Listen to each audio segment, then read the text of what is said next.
আমরা প্রতিটি মানুষ রহস্যময় কথাটি শুনলে অবাক হয়ে যাই।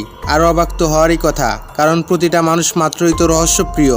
রহস্যময় ঘটনা জানার জন্য কে না আগ্রহ প্রকাশ করে থাকে। তাই আজকে আমি আপনাদের বাংলাদেশের 5টি রহস্যময় জায়গা সম্পর্কে বলবো।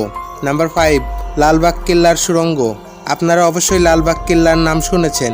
এটি ঢাকার ভিতরে অবস্থিত একটি দর্শনীয় স্থান। এখানে অনেক দূর থেকে পর্যটকরা আসে। লালবাগ কেল্লায় অনেকগুলো সুড়ঙ্গ রয়েছে।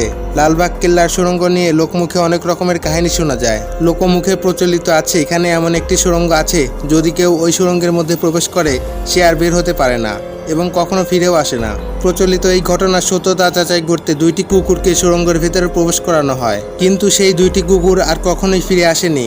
এই জন্য পর্যটকদের সেই সুড়ঙ্গের ভেতর প্রবেশ নিষেধ। নাম্বার 4, চলন বিল। পাবনা, সিরাজগঞ্জ ও নাটোর জেলা জুড়ে বিস্তৃত চলন বিল। এটি অনেক মানুষের কাছে খুব জনপ্রিয় একটি স্থান। এখানে অনেকেই ঘুরতে আসে।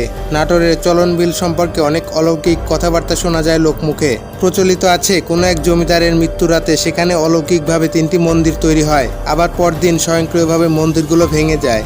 এরপর থেকেই ওই স্থানীয় লোকদের সাথে বিভিন্ন অলৌকিক ঘটনা নাকি ঘটতে থাকে, যা লোকমুখে প্রচলিত।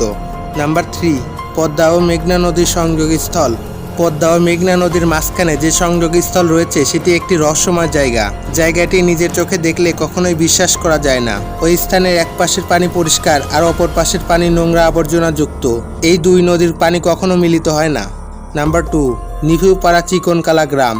নিফিউপাড়ার চিকনকালা গ্রাম বাংলাদেশ ও মিয়ানমারের সীমান্তে অবস্থিত নো মাসল্যান্ডে অবস্থিত।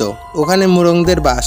এই গ্রামটি নাকি একটি রহস্যময় ঘেরা গ্রাম। প্রত্যেক শুক্রবারে নাকি সেখানে বিভিন্ন পশু পাখির অদ্ভুত ডাক শোনা যায়। শিকারীরা এই আওয়াজ শুনে দৌড়ে পালিয়ে আসার চেষ্টা করে, কিন্তু অনেকেরই আবার ফিরে আসা সম্ভব হয় না।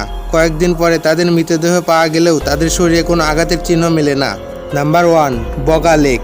বগা লেক আজ থেকে প্রায় অনেক বছর আগে উৎপত্তি হয়। বান্দরবান জেলা থেকে প্রায় 70 কিলোমিটার দূরে কেওক্রাডং পর্বতের কাছে অবস্থিত এই বগা লেক।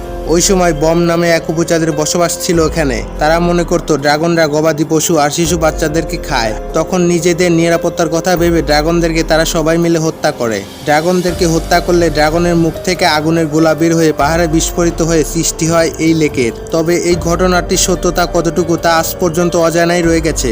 অদ্ভুত এক রহস্য, প্রতি বছর এই লেকের পানির রং বদলে যায়। এরকম অনেক রহস্যময় ঘটনা আমাদের জন্য সহজে বিশ্বাস করার মতো না। অলৌকিক সৌন্দর্যের এই বগা লেক নিয়ে রয়েছে অনেক রকমের রহস্য। তবে আপনারা বাস্তবে এই রহস্যময় জায়গাগুলো থেকে ঘুরে আসতে পারেন। আজকের মতো এ পর্যন্তই। সবাই ভালো থাকবেন এবং সুস্থ থাকবেন এই কামনাই করি। আল্লাহ হাফেজ।